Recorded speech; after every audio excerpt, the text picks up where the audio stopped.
چاہیے. آپ نے مشاورت کی، پیغام دیا،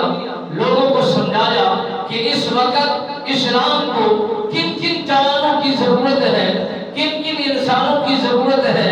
کن کن کے مال کی طلب ہے، اور کس طرح لوگوں کو اس عہد کے اندر، اس غزوے کے اندر اور اس جنگ کے اندر شراکت کی طلب ہے. میرے نبی رحمت فخر موجودات صلی اللہ علیہ وآلہ وسلم سرکار کے دیوانوں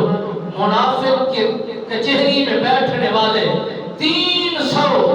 اور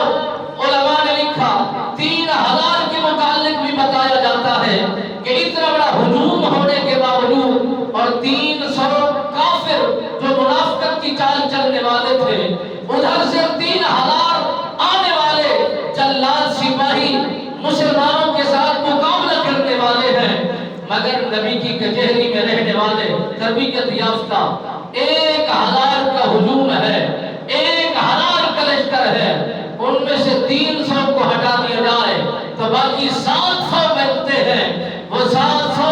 کامل مسلمان، نبی کے دیوانے، نبی کے بسانے، جان لینا بھی جانتے ہیں، جان دینا بھی جانتے ہیں. میرے نبی رحمت سرکار نے اعلان فرمایا،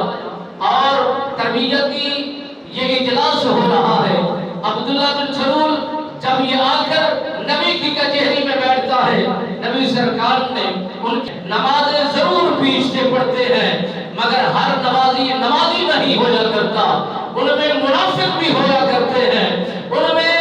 جلاد بھی ہویا کرتے ہیں، ان میں ظالم بھی ہویا کرتے ہیں، ان میں بدبخت بھی ہویا کرتے ہیں، اور ان میں منافقت کی چال چلنے والے انسان بھی ہویا کرتے ہیں. نبی جانتے ہیں جو پیچھے نماز پڑھنے والے ہیں سارے دیوانے نہیں ہیں، منافق بھی ہے اور یہودی بھی ہے، جو یہودیت کا روپ بنا کر اسلامی لبادہ اوڑھ کر نبی کے پیچھے وہ وفاداری کا ثبوت دیتے ہیں. میرے نبی رحمت فخر موجودات صلی اللہ علیہ وآلہ وسلم سرکار نے جب اس منافق سے مشاورت کی تو اس نے عرض کی، حضور ہمارے پاس نیزے مکمل نہیں، تلواریں مکمل نہیں، ہمارے پاس گھوڑے مکمل نہیں، ہماری سواریاں مکمل نہیں ہے، کیسا مقابلہ کریں گے؟ میرے نبی رحمت سرکار نے جب یہ بزدلا فیصلہ سنا، آپ سرکار خاموش رہے، مشاورت ہر کسی سے لی اور باتیں ہر کسی کی سنی اور مشاورت بھی ہر کسی سے کی. آپ سرکار اپنے حجرے مبارک کے اندر تشریف لے جاتے ہیں، جنگی لباس اوڑھ کر، جنگی لباس پہن کر میدان عمل کے اندر جب اترتے ہیں تو اس عبداللہ بن سلول کا جسم اور حلیہ بدلنا شروع ہو گیا.